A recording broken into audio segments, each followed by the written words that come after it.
Eu inicio esta reflexão com você, lembrando uma palavra que Jesus disse: o espírito é forte, mas a carne é fraca. E você, claro, ao longo da tua vida já foi compreendendo isso, e quantos ensinamentos sobre isso nós já tivemos, né? O espírito é forte, a carne é fraca. A carne está sujeita a quedas a todo momento, né?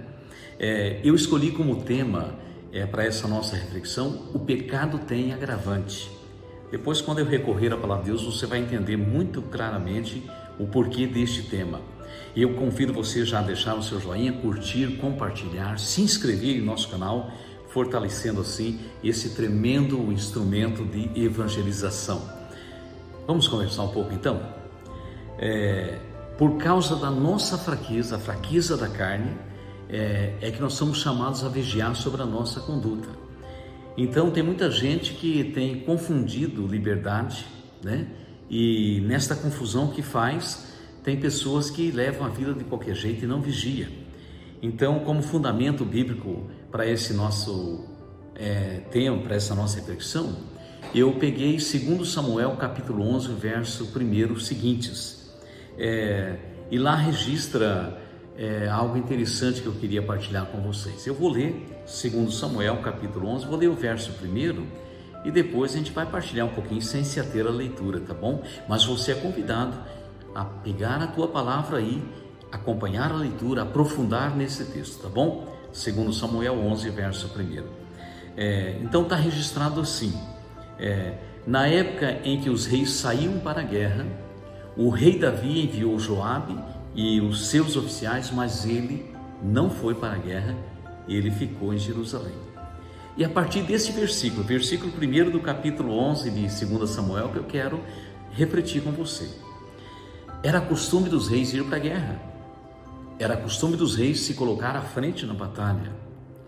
E desta feita Davi não foi. Davi permaneceu em Jerusalém no palácio, mandou Joabe e os oficiais, e ele ficou. Veja, já vamos começar a perceber algo aqui anormal. Era costume, versículo 1 eu estou lendo, era costume dos reis saírem para a guerra, Davi não foi. Então, numa tarde, ele permanecendo no palácio, numa tarde passeando pelo palácio, ele viu uma mulher. O texto sagrado escreve que era uma mulher muito bela, muito formosa. E ele então pede que investigue quem é esta mulher. Vão chegar com a notícia para ele que é Betsabeia e que ela é mulher de Urias. Urias é um soldado que está justamente lá no combate onde Davi era para estar também. Davi se encantou com a beleza daquela mulher, usando da sua autoridade de rei, pediu que a trouxesse. Teve um envolvimento amoroso com Betsabeia. Depois desse envolvimento, ela concebeu, ela engravidou. Quando ela notificou Davi de que tinha engravidado deste envolvimento amoroso, ele manda que Joabe traga de volta Urias, o esposo dela. Qual que era a intenção de Davi?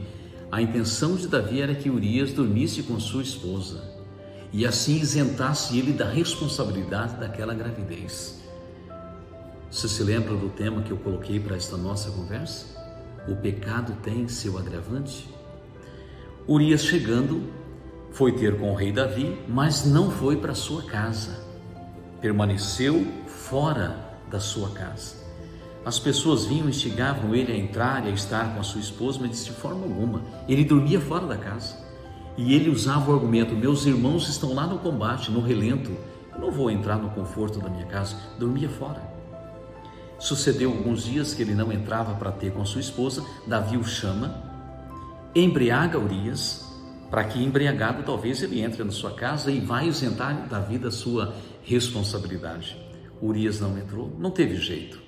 Davi escreve uma carta de próprio punho, coloca na bolsa de Urias, manda que ele entregue ao chefe dos soldados, que é Joabe. O conteúdo desta carta: eu quero, Davi dizendo, que você coloque Urias na linha de frente do combate, aonde o combate é mais perigoso, mais violento, a fim de que ele seja ferido e morra. Joabe, ao ler a carta, agiu conforme o rei Davi pediu. Colocou Urias na linha de frente do combate. Claro, a consequência foi morto, foi ferido e foi morto. Ok, o tema da nossa conversa: o pecado tem o seu agravante. Vamos recapitular alguns desses passos de Davi?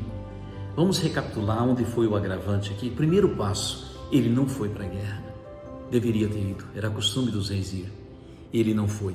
Eu quero que você, ao ouvir essa reflexão, você vá percebendo que também na nossa vida não foi um privilégio no lado errado só para Davi, é um privilégio maléfico de que todos nós estamos sujeitos, ou seja, armadilhas que o inimigo vai colocando em nossa vida, e um pecado que nós cometemos vai atraindo outro pecado, e quando a gente vê, nós estamos numa teia de aranha. Foi o que aconteceu com o Davi.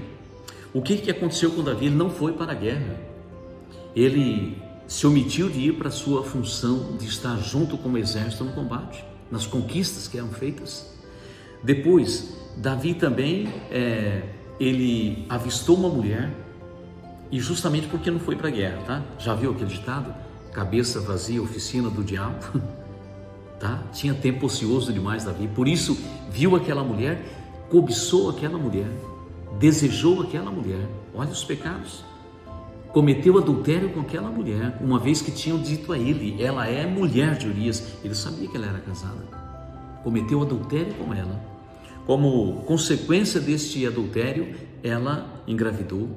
Ele tenta que Urias assuma essa responsabilidade, mas Urias, não concedendo em ir ter com a sua esposa, ele manda que Urias volte para o combate. Desta vez, a carta assinada por ele dizia que Urias seja ferido e morto. Davi se tornou um assassino, porque ele sabia muito bem que Joabe, ao executar aquilo que ele descreveu na carta, colocando Urias na linha de frente, ia resultar na morte de Urias. Vamos para o agravante. Foi omisso na sua função de ir para o combate, cobiçou, cometeu adultério, se tornou um assassino. Isso aconteceu nesse texto que eu estou descrevendo para vocês. Recorra a ele. Segundo Samuel, capítulo 11, do verso 1 em diante. É o pecado que tem o seu agravante. Na minha vida e na tua vida é a mesma coisa. Por isso nós somos convidados a vigiar sobre a nossa conduta. Por isso eu retomo as palavras de Jesus. O espírito é forte, mas a carne é fraca. Infelizmente, milhares e milhões de pessoas têm deixado a carne dominar o espírito. Quando se fala de jejum, por exemplo, eu já cansei de conversar com pessoas, quando se fala de jejum, as pessoas falam para a gente, e eu passar fome? O jejum não é passar fome, por favor. O jejum, além de tudo, é uma expressão de dizer para a carne que o espírito é quem manda. O espírito é forte. E justamente por não tomar posse disso, muitas pessoas caem no mesmo erro de Davi. E vai tendo seu agravante, né? Uns até dizem, é uma mentirinha santa. Já ouviu essa expressão? Não, mas é só omitir a verdade. Mentiu, portanto. Se esquece de que a Bíblia descreve que o pai da mentira é o diabo. Foi forte essa reflexão que estou fazendo com você, né? Até aqui. Mas é para alertar você. O pecado tem o seu agravante, por favor. Davi, mesmo sendo escolhido de Deus, ungido de Deus, olha onde ele chegou. Graças a Deus que dessa situação que envolveu Davi, vai nascer o Salmo 51, que é o miserê. É um reconhecimento que nós somos miséria e que nós somos fracos. E ele faz uma súplica para que Deus possa lavá-lo de novo, torná-lo limpo de novo, depois de toda a sujeira em que ele se envolveu. Eu quero fechar esta reflexão com você contando uma pequena historinha. Conta-se que o dono de uma serraria, ele notava que todo final de semana um dos seus funcionários levava uma carriola cheia de pó de serra embora. Aí ele pensava comigo, montes de pó de serra a perder de vista aí na serraria, o que é uma carriola de pó de serra, né? E isso foi se passando o tempo.